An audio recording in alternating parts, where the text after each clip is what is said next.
Good evening.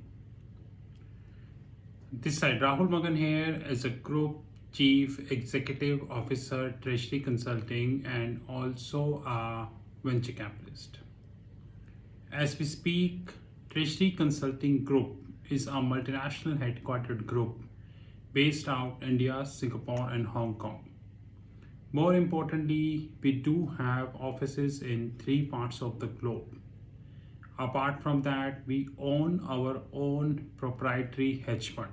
Now, which means that proprietary by definition and by fundamentals means that the company takes position only using his own capital, which means we do not take position on the third party capital.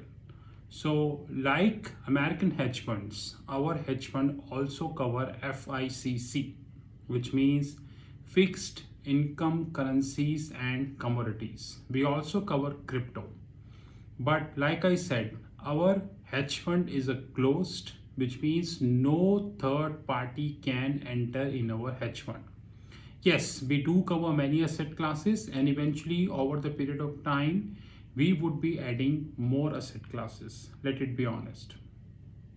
Apart from that, we have our learning platforms, which include Sheetal Academy, our paid news desk, our OTT platform, Over the Top, TRFX Academy, our trainings, our consulting business, our private placement programs, and many more products. In case you wish to have any information, you can WhatsApp on our personal number, which is +91 9899 242 978. Alternatively, you can WhatsApp on our back office, which is +91 9818 485 155. Today is a great day, and I would definitely remember this day throughout my life. The reason is that today, on 16th October 2021, Treasury Consulting Group starting a new journey, and that journey is nothing but the law. Eventually, when I was working as a corporate treasurer in American companies like SCL, like EXL, and Indian IT companies like SCL Technologies, I had a detailed interaction with the lawmakers, including Big Fours.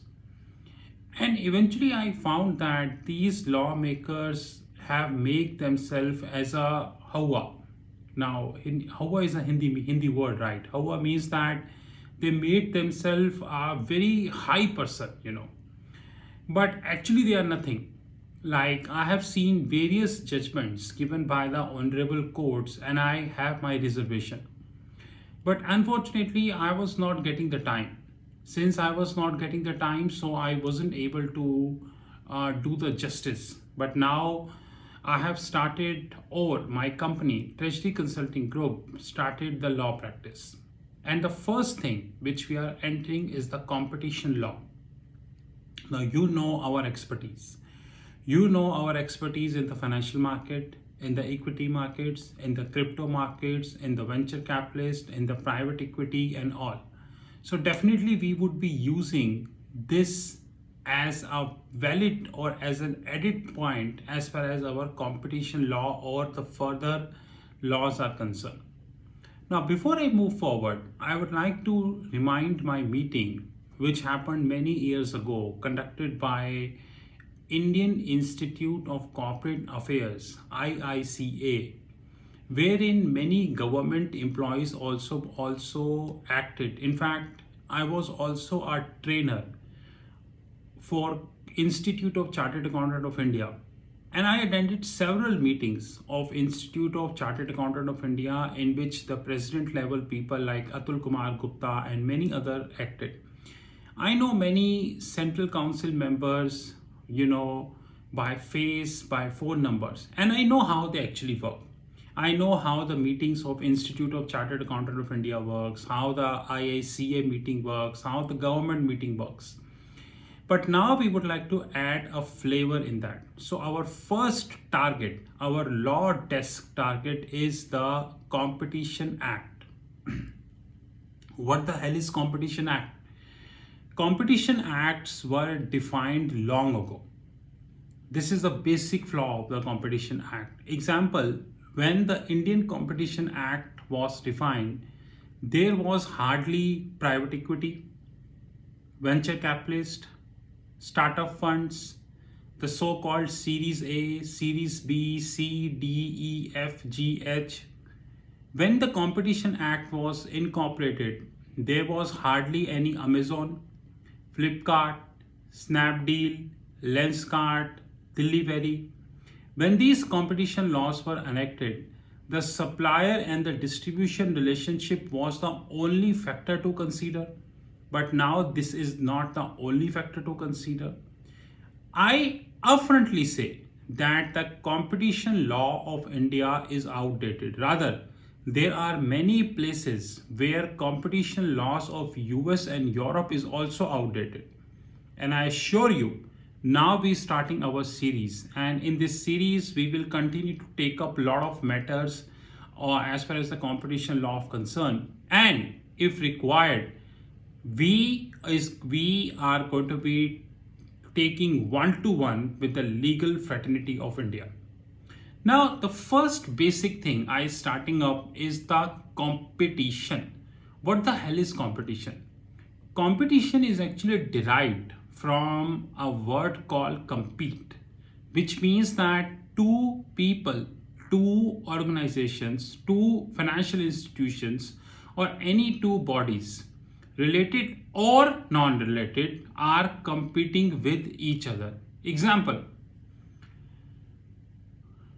till 1 year ago, Amazon was not a big player in aviation sector because Amazon not launched their aviation company. Amazon was majorly focusing on the e-commerce, technology, payment, food and all business. But now, as we speak, October 2021, Amazon is a leading player in the space tourism. Rather, as we speak, they just conducted their second flight in the space now, which is their name of the company called Blue Origin. Now, similarly, if you look at the hype of the space is created by Tesla, but Amazon entered in the space business very lately, but they got the success much better than Tesla. And I'm sure that the day is not far, probably in another 2 to 3 years from now, Amazon would be able to take the space tourism to the higher extent. So, competition means compete. Now, 1 year ago, when Amazon was entering in the world of space, Tesla was also not a space company. Tesla is predominantly an electric vehicle company. Now we need to change the word compete because today the world is conglomerate. Gone are the days when the companies used to have only one product. Example, in 1975 and 76, when two leading companies were incorporated, Microsoft and Apple. Eventually, Apple changed. Apple initial was Apple Computers, but eventually Steve changed the name to Apple Inc. because Steve moved to the technological part, which include the iPhone, iPod, iMac Airbook, and tremendous products. So he moved from computers to technology. While if you look at Microsoft was initially having an idea of computers, operating system, Windows, and till few years ago, Microsoft was more or less around the same idea. Although, with due respect, Mr. Gates did various acquisitions. I'm not saying that he not did acquisitions. He did various acquisitions like Skype, various acquisitions, but majority of the acquisitions ends up as a failure. And Microsoft burnt a huge amount of money in that. But if we compare the same with the Apple, then Apple not did any leading acquisitions, but they got higher success. But now we are living in a world of conglomerate when one company do multiple business. Example, Amazon. Example, Google. Example, Facebook. Example, you know, Microsoft, example Samsung, example ExxonMobil. Let's take a simplistic example. ExxonMobil is amongst the largest oil and gas player in the world, and they compete with the big players like Saudi Aramco. They compete with the very like China Petro, Petronas, Petrobras, and Shell, Chevron, and all. Now, the biggest question is, can ExxonMobil be completely dependent on the one product? Let's take a simplistic example. The world started talking about green hydrogen and blue hydrogen. Although every day I spend 15-20 minutes on the internet and trying to understand the difference between green hydrogen and blue hydrogen. I am not a scientist, so I have no idea what the hell is green hydrogen and what the hell is blue hydrogen. So I am trying to understand the difference, and I am trying to understand how exactly either both of them would be the future, or one of them would be the future, or none of them would be the future. There is a wide possibility that none of them would be the future. Now, keeping that in mind, sooner or later, Exxon, Saudi Aramco, Petronas, Petrobras, probably the leading companies of the worldwide, they will move to the hydrogen sector. Today, hardly any company having very specific hold on the hydrogen sector. Now, does that mean that it is competitive? No. So the definition of competitive, what you have, we should include adaptability. That is something which is missing. Let's take an example of Airtel. Airtel was initially incorporated a telecom company. Now today, they are into 5G. They are investing heavily into the data centers. They are investing in artificial intelligence. They are investing machine learning. They are investing the satellite internet. Now, if you look at Airtel initially, then I don't think Airtel ever thought of a day would come when they need to have artificial intelligence, machine learning, data centers, and satellite internet. They never thought of this, but today it is a reality. Let's take an example of Amazon Prime, Netflix, Disney Hotstar, and many OTT platforms. There was a time when people worldwide, people used to go to multiplexes. Like in US, there is a chain called INOX. India having PVR. Multiple countries have multiple chains. People used to go to these multiplexes and they used to watch their movies when the movies used to come in multiplexes, from where multiplexes used to earn the money. But now, if today I wanted to watch the latest movie, I just go to Amazon Prime and watch as many as times I can. In fact, let's take an example of IPL, in the Indian Premier League, the cricket league. If Corona not happened, then IPL used to be what it is. I take my point. IPL used to be what it is, but now, do you know, I watch IPL after IPL match because I have a subscription of Disney Hotstar, premium subscription, 1500 per year. When the IPL is done, as and when I get time, I go to the Hotstar and I watch the recap. Job done.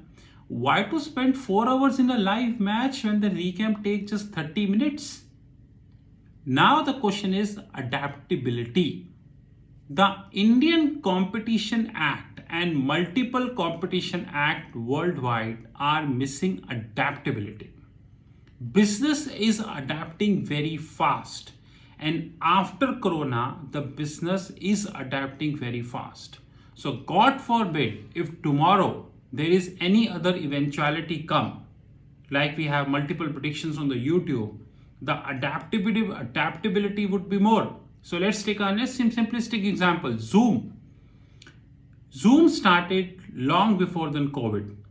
When COVID came, it was a battleground for Zoom, and Zoom was like, oops. Everyone was saying, let's have a Zoom call, let's have a Zoom call, let's have a Zoom call, let's have a Zoom call. During COVID, many products came. Microsoft Teams, Google, Skype, many more products came. Now these products eventually took the market from the Zoom. I'm not talking about the share price. They took the market from the Zoom.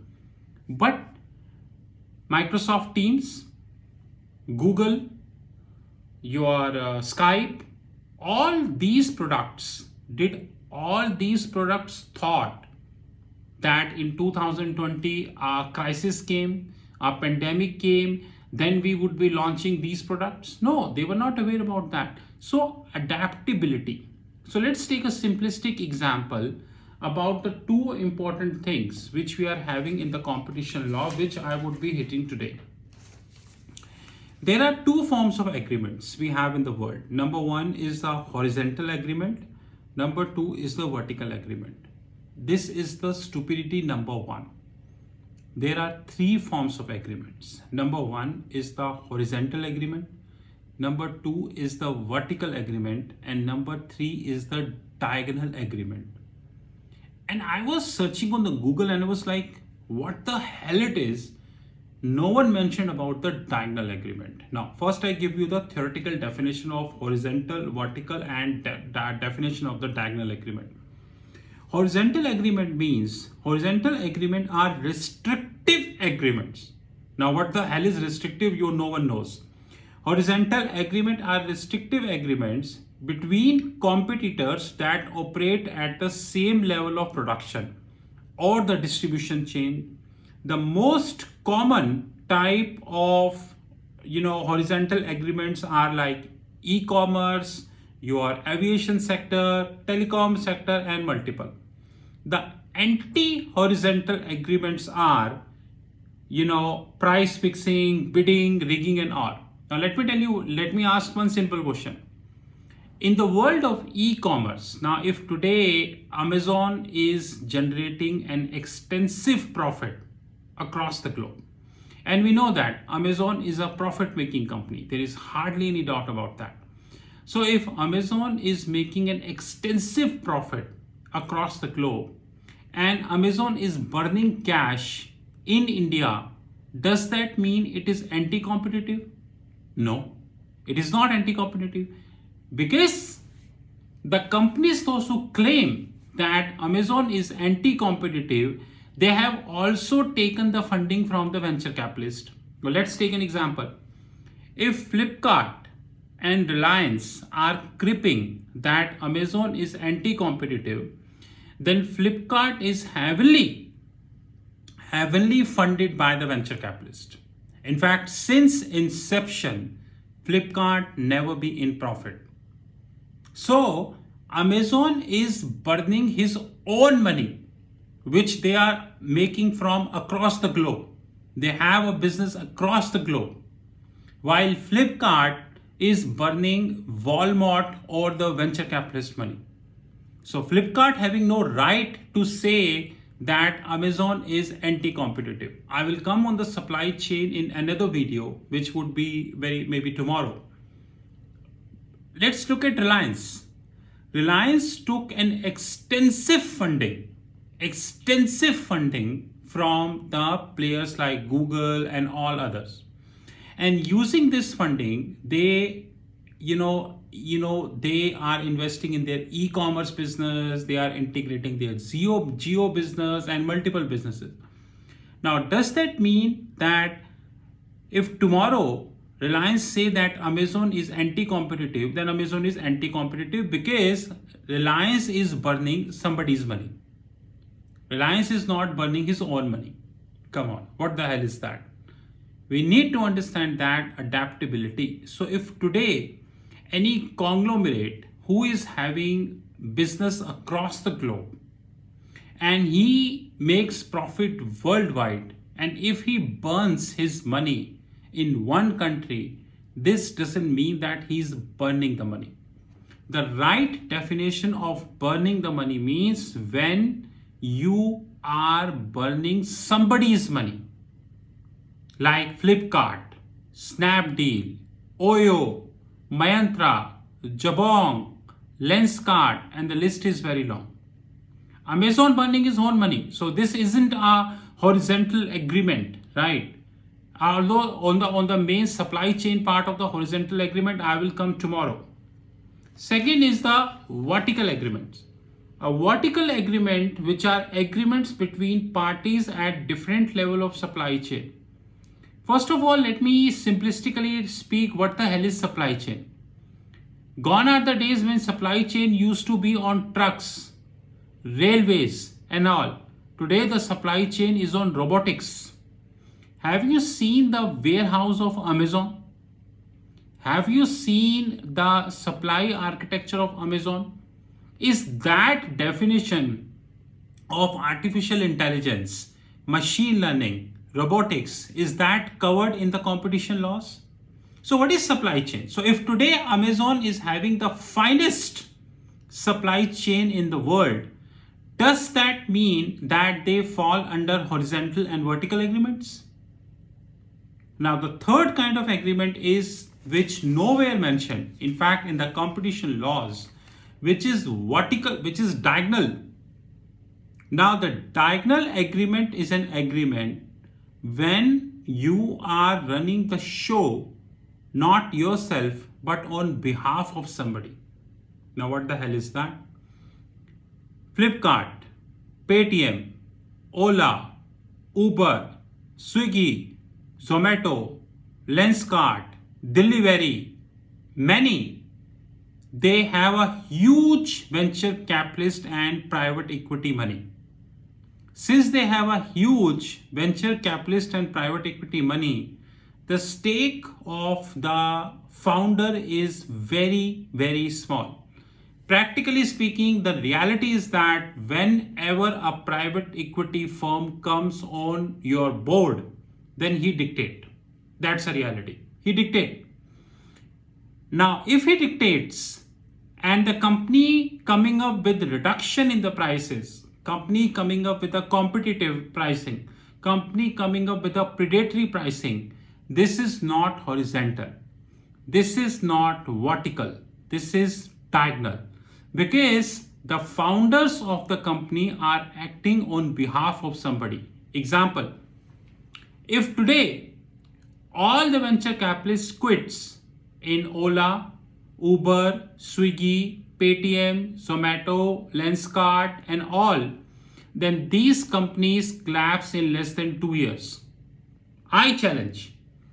Now, Byju's, who did 9 acquisitions in 1 year, a loss-making company did 9 acquisitions in 1 year. Does that mean that it is a vertical agreement? This is a horizontal agreement? No, this is a diagonal agreement because Byju's founder is acting on behalf of somebody. He even don't have the money to buy any company because he is in losses since inception, and he getting the money from the third party which he is investing as an acquisition. It's a vertical agreement. So the competition laws needs to understand one thing very clearly, rather upfrontly, that there are 3 forms of agreement which we have. Number 1 is the horizontal agreement. Number 2 is the vertical agreement. And number 3 is the diagonal agreement. But unfortunately, if we see carefully, no one wanted to speak the diagonal agreement. Knowledge. But rest assured, Treasury Consulting Group is here. So whenever anyone raise a question about Amazon and compare this with Flipkart, Reliance, Paytm and all, then they need to understand that the later ones are diagonal, except Reliance, while the former may be horizontal. This is Rahul from Treasury Consulting Group. You know my personal number, +91 9899 242 978. We are now in law, and law firms needs to be ready. Have a great time ahead.